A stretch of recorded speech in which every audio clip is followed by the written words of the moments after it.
Matahari adalah bintang pusat tata surya yang menghasilkan cahaya dan panas sendiri melalui reaksi fusi nuklir di inti matahari. Nah, reaksi ini mengubah hidrogen menjadi helium dan menghasilkan energi besar yang dipancarkan ke seluruh tata surya. Energi matahari sangat penting karena membantu menjaga suhu bumi dan mendukung kehidupan makhluk hidup. Planet-planet bergerak mengelilingi matahari akibat adanya gaya gravitasi dari matahari tersebut.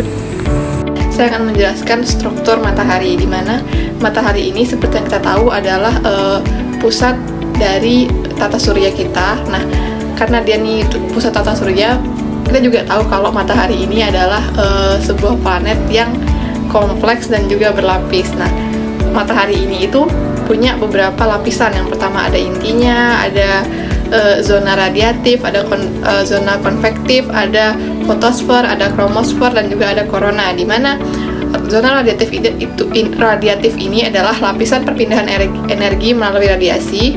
Kemudian zona konvektif adalah lapisan perpindahan energi melalui arus gas panas. Terus ada fotosfer, di mana permukaan matahari yang tampak dan memancarkan cahaya.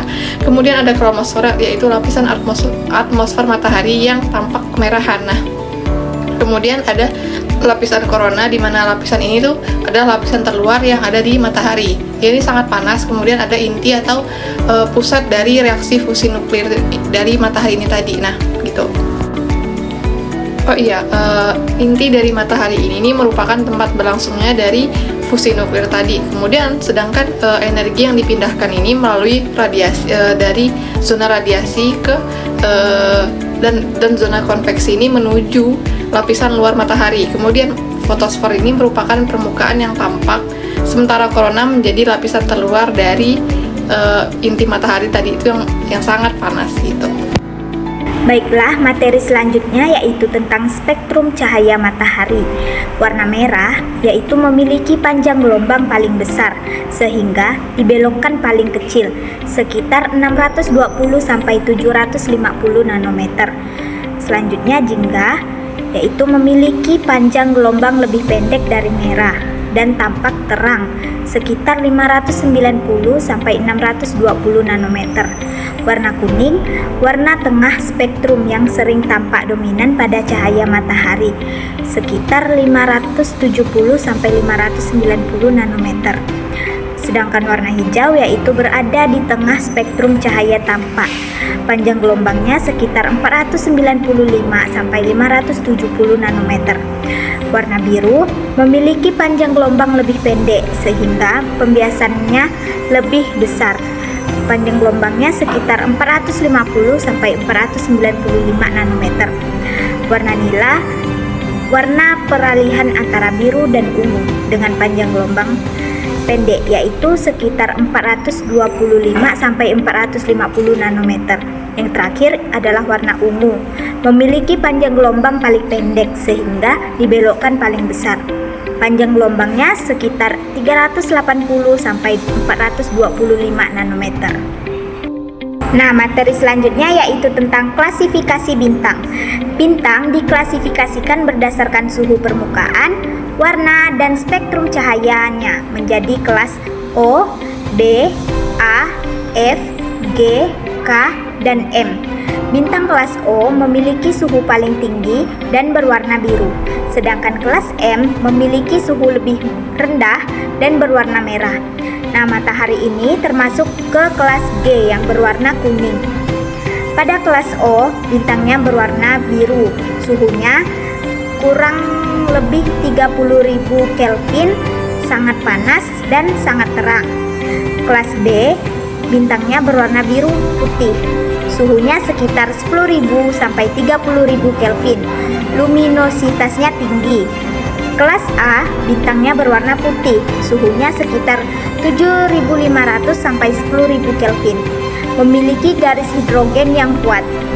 Kelas F, bintang kuning sampai putih, suhunya sekitar 6.000 sampai 7.500 Kelvin, cukup terang.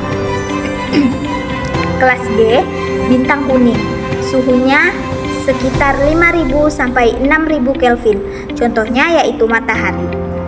Kelas K, bintang berwarna oranye, Suhunya sekitar 3.500 sampai 5.000 Kelvin, lebih dingin dari matahari. Nah, yang terakhir yaitu kelas M, bintang merah, suhunya sekitar 3.500 Kelvin, paling dingin dan cahayanya paling redup. Selanjutnya itu adalah diagram Hertzsprung-Russell disingkat HR. Apa sih diagram tersebut? Diagram tersebut adalah diagram yang menunjukkan hubungan antara temperatur permukaan dan luminositas atau tingkat kecerahan bintang. Pada diagram ini, bintang dikelompokkan ke dalam beberapa wilayah seperti deret utama, raksasa merah, super raksasa, dan katai putih. Diagram HR ini membantu astronom memahami karakteristik dan tahap evolusi bintang. Nah, lalu adanya temperatur permukaan itu adalah untuk menunjukkan bintang. Semakin ke kiri itu semakin panas, semakin ke kanan maka semakin dingin. Lalu selanjutnya itu ada luminositas, di mana ini untuk menunjukkan tingkat kecerahan bintang. Semakin ke atas maka semakin terang, namun sebaliknya. Lalu selanjutnya itu ada deret utama atau tempat sebagian besar bintang berada, termasuklah matahari. Lalu adanya raksasa merah. Apa sih raksasa merah ini? Raksasa merah itu adalah untuk menunjukkan bintang besar dengan suhu lebih rendah tetapi sangat terang.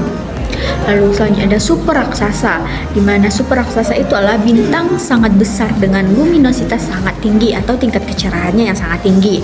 Lalu adanya katai putih.